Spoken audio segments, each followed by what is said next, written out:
Oi, pessoal, mais um vídeo da série Gestão Financeira para Pequenas e Médias Empresas. Lembrando que o nosso foco é precificação e controles financeiros. Eu me chamo Adriano Ramos, sou consultor e mentor financeiro para pequenos negócios, sócio da Ciclos Consultoria Empresarial de João Pessoa. E mais informações sobre a minha formação e atuação profissional você consegue no rodapé desta tela. Esses são os temas da série, foram 10 assuntos. No atual e último vídeo eu falo sobre lucro, como é que se calcula e se melhora. E aqui as questões norteadoras de cada um dos vídeos. Especificamente neste, eu te dou condições de você responder a essas duas perguntas. Você sabe dizer qual é o faturamento, os gastos e o lucro líquido da sua empresa? O seu negócio ele está operando em lucro ocioso, ou seja, aquém do que deveria? Ou pior, está operando em prejuízo? Então, inicialmente eu quero te perguntar, para você, o que é lucro? Eu fiz essa pergunta ao empresário do ramo de calçados e ele me respondeu o seguinte: Adriano, para mim, lucro é a diferença entre tudo que entrou de dinheiro na empresa e tudo que saiu. Então, tudo que entrou com as vendas, os recebimentos que eu fiz durante o mês, menos os pagamentos que eu fiz aos fornecedores, aos credores, ao pessoal, a folha de pagamento, o meu prolabore. Então, o que sobrou no final do mês, eu entendo que isso seja o meu lucro. Então, essa foi a resposta desse empresário. E para você, o que é lucro?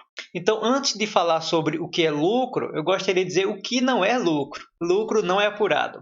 Então, qualquer pessoa que monta um negócio, ele já deve de antemão saber disso, para que ele não gaste o dinheiro de forma a comprometer o dia a dia da empresa. Então, o lucro também não é o que está ali disponível na gaveta, o que está ali acessível no final do dia ou no início do dia. Lucro também não é o saldo. O saldo é o dinheiro que tem disponível lá na conta bancária da empresa, somando com tudo que tem disponível ali na gaveta, tudo que tem disponível na empresa. Então, o que seria lucro em si? O lucro é o resultado dessa operação, faturamento menos as despesas e menos os lucros.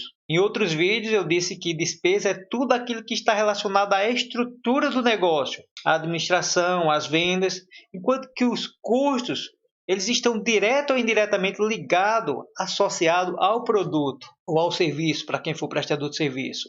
Então, como é que se faz para melhorar o lucro da empresa? Existem duas formas. Uma é aumentando o faturamento da empresa, ou seja, vendendo mais, mantendo as despesas inalteradas ou fazendo com que elas não aumentem na mesma proporção, ou reduzindo as despesas, reduzindo os custos, ou as duas coisas ao mesmo tempo. E aí um colega meu, consultor, me perguntou: Adriano, e como é que se faz isso na prática? Eu disse: olha, uma das formas é você aplicar o princípio da alavancagem. Essa metodologia não é metodologia nova, não é de minha autoria, então eu não sei quem é o pai da criança desse termo, mas a alavancagem ela recebe esse nome em homenagem ao matemático Arquimedes, que viveu um pouco mais de 200 anos antes de Cristo. Então foi Arquimedes quem cunhou a famosa frase: dê-me um ponto de apoio e moverei o mundo. Eu aprendi sobre alavancagem num curso avançado que eu fiz sobre finanças no ano de 2016, em maio de 2016, com o consultor Márcio Elverberg. Ele é o sócio fundador da Blue Numbers. Do meu ponto de vista, a melhor empresa de consultoria para pequenos negócios do Brasil. Então, eu tive essa oportunidade de participar de uma atualização com 2 consultores do Márcio. Como é que a gente faz para melhorar o lucro de um negócio, de uma empresa? Inicialmente, só é possível melhorar aquilo que a gente conhece. Então, isso a gente faz a partir de um diagnóstico. Então, Peter Drucker, que foi o guru dos gurus, reconhecido talvez como o melhor consultor de negócios do mundo, ele disse o seguinte: o que pode ser medido pode ser melhorado.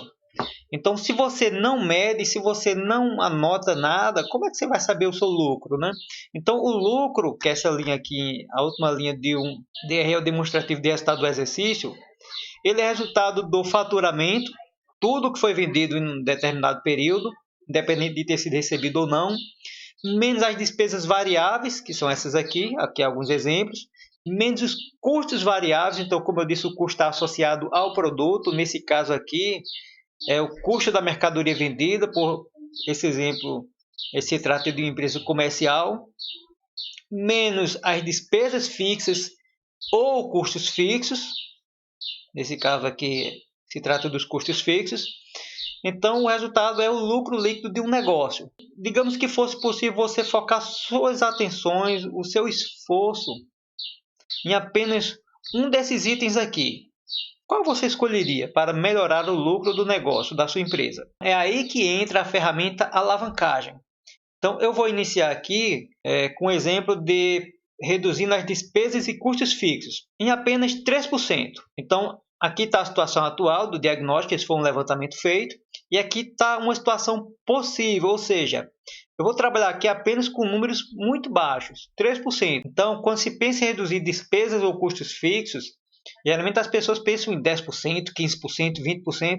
Não, aqui a gente vai trabalhar com números possíveis de serem atingidos. Então, vamos trabalhar com 3%. Se for possível reduzir os custos fixos de uma empresa em 3%, o lucro será melhorado em 10%. Então, esses 10% aqui não é o que a empresa tem de lucro. Ela não tem o lucro dela não equivale a 10%.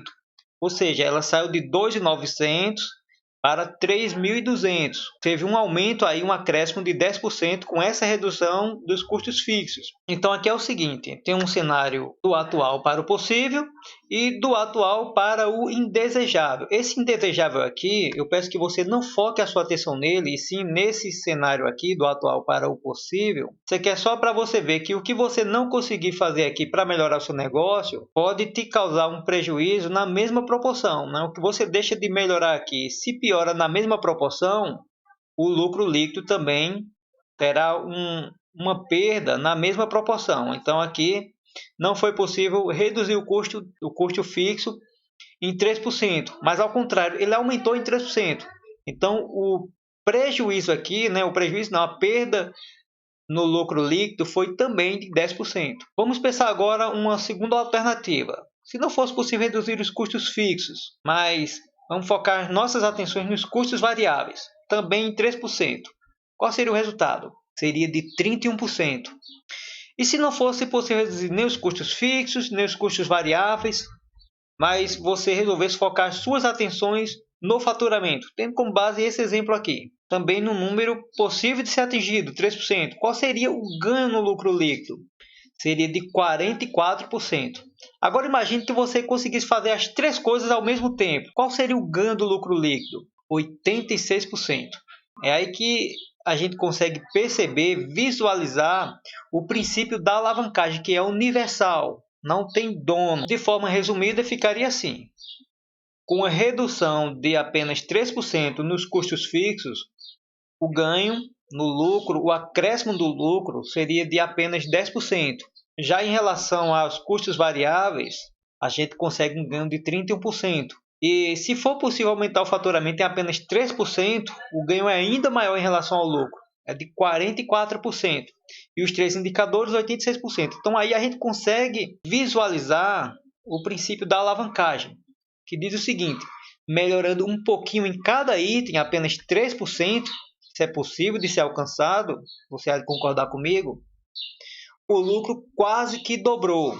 Isso só é possível com o uso da ferramenta adequada. Nesse caso, a ferramenta aqui é uma alavanca. Daí esse termo alavancagem. Então, com uma alavanca e um ponto de apoio, é possível, né, com um esforço pequeno, você fazer o que você não faria sem essa ferramenta, sem a alavancagem. Então, meu muito obrigado. Se esse conhecimento foi útil a você, eu espero que você compartilhe com a sua rede de contato, me siga nas redes sociais e dá aquele joinha, que isso ajuda no crescimento do canal. Tchau, até logo.